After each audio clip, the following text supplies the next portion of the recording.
Allô, c'est ici Vladimir. C'est. Est-ce que le train c'est bon? Le train c'est bon?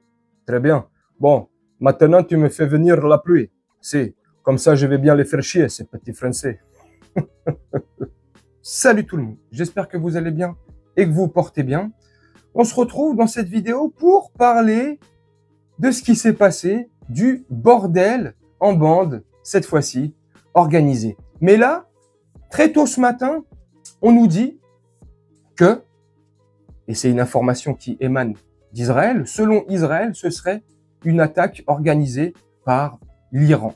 Bon, pourquoi pas, hein? On peut y aller à tous les scénarios, on peut dire ce qu'on veut, tout et n'importe quoi. Bref, c'était tôt ce matin, tu vois, bref, selon Israël, ça serait l'Iran le coupable des pannes, de tout ce qui s'est passé, de tout le boxon qui s'est passé ce matin, et notamment à la gare Montparnasse. Bon, bah, c'est super, hein. Un sacré bon bordel, hein. Bon, bah, comme tu peux voir, comme vous pouvez voir. Ça démarre bien, les Jeux Olympiques, officiellement, ça commence aujourd'hui, hein. La cérémonie démarre, là, je te fais la vidéo pour être franc, il est 19h35. La cérémonie, je sais pas c'est quelle heure. Bah, je crois que ça a même commencé, je crois que c'est 19h. Bref, on s'en fout. Donc, tu vois, le sacré bordel. Mais, après, l'information, selon Israël, ça serait l'Iran. On a sur BFM TV, ce matin, enfin, dans l'après-midi, tôt dans l'après-midi, une personne qui vient nous expliquer que c'est la faute des méchants Russes. Toujours les Russes. Eh, ça fait 70 ans, et franchement, ils nous cassent les pieds, ces Russes. Non mais bref, sérieusement.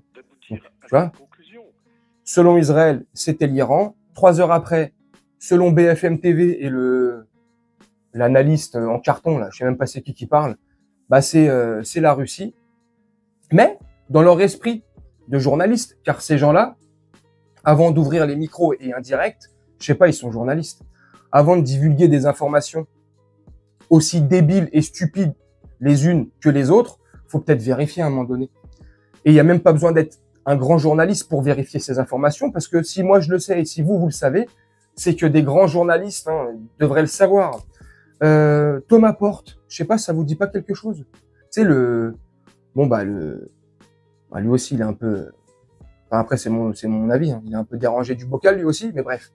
C'est vrai qu'il n'avait pas appelé Thomas à porte ouverte, là, à toutes les conneries. C'est vrai qu'il n'avait pas appelé, lui, à faire un blocage, tu vois, hein, le jour J, c'est-à-dire aujourd'hui, vendredi, tu vois, 26 juillet, tu vois, à faire un blocage, à bloquer, notamment, il a appelé les amis de la SNCF et, voilà, entre guillemets, à porter ses coronesses et y aller, quoi. Y aller, on y va, en avant Guingamp.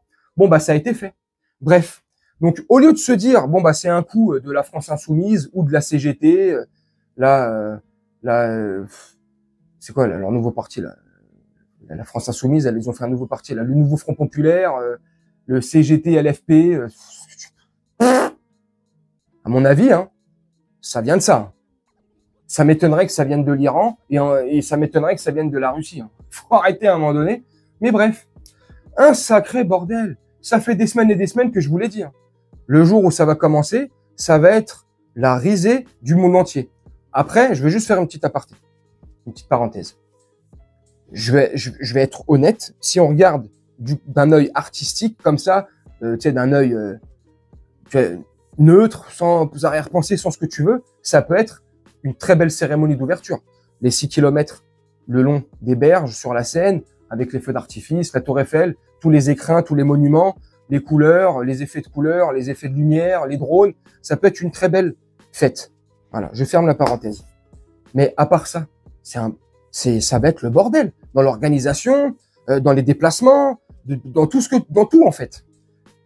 Il y a déjà le premier jour, hein, où il y a les athlètes qui sont tous logés, tu vois, de toutes les nationalités. Dans leur cantine, là, c'était déjà rationné. C'est parce qu'il n'y avait pas assez de portions pour tout le monde. C'est super. Super. C'est comme si on n'avait pas assez de budget en France. Ben non, on a tout claqué dans la cérémonie d'ouverture ou pas? Je sais pas. Les lits en carton. Mais bon, faut être honnête. Au Japon, il y a 3 ans, ils étaient également en carton. Mais bon, ça, Moi, je trouve ça un peu scandaleux. Tu accueilles des athlètes du monde entier, tu mets des lits en carton à 3,54 €. Est-ce que tu veux? Bref. Il y a aussi le prix des médailles. Non, mais ça, c'est...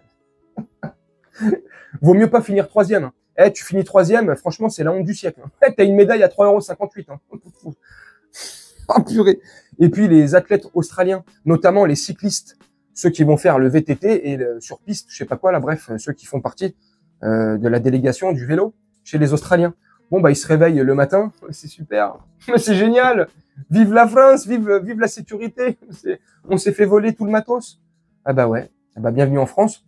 On nous a pas tanné, là. Il y a plus de 40 000 personnes qui sont là pour nous assurer la sécurité, pour s'assurer au bon déroulement et au bon fonctionnement des Jeux Olympiques, des militaires, des policiers, des gendarmes, bref. Mais il se passe des dingueries partout.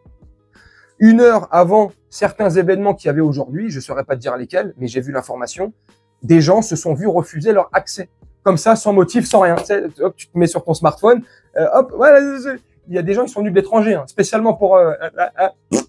Ils arrivent, tu sais, comme ça, 1 heure avant le truc, ils préparent leur ticket, ils regardent sur le téléphone, et... Ah, le ticket, il est annulé?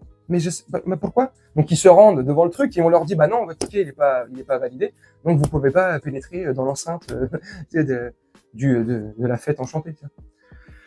Un truc de ouf. Tout au long de la cérémonie, tout le long où ils ont mis les barrières, ils ont tout bâché sur 2 ou 3 mètres de hauteur à peu près, pour que ceux qui n'ont pas payé ne regardent pas hein, à travers les grilles, forcément, parce que c'est un spectacle réservé aux riches, je sais pas. Bref, tout est incohérent, tout va être à côté de la plaque, en espérant qu'il se passe rien de grave, qu'il n'y ait pas une attaque sous faux drapeau, pour pas dire autre chose, vous m'avez compris.